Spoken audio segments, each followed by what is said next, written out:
What is up, guys? Thanks for checking out today's video. Don't forget to hit that like button before we proceed. And in today's video, I am going to be showing you guys my new and updated best control layout. Let's get straight started.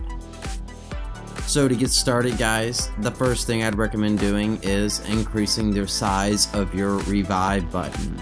And I recommend just maxing this out to 200%. It's going to make it much easier to revive your teammates in close situations where they may have little to no health left.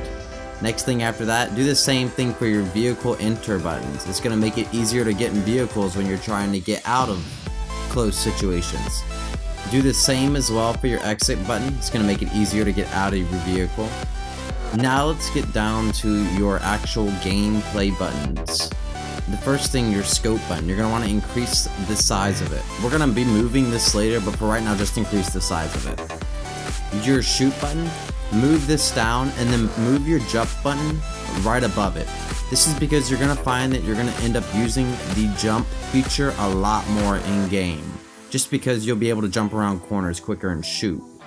Now increase the size of your shoot button. That way you never fail to hit it and you always press it.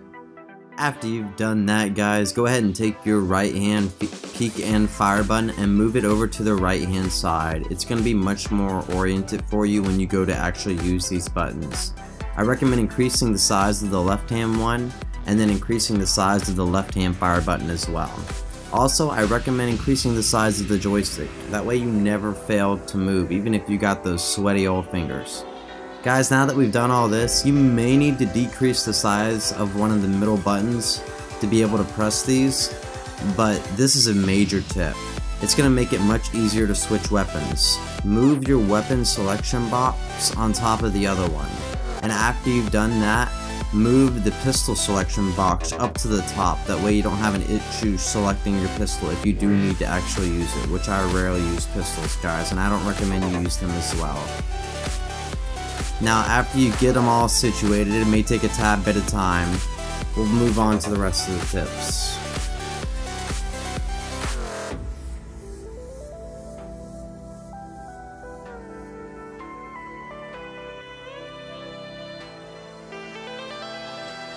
So guys, now that you've messed around with your weapon selection boxes, it is time for the last and final tip of the day for the best controls ever. I recommend increasing your backpack size. That way if you ever need to edit your inventory, you don't have an issue selecting it. Time means everything in PUBG Mobile.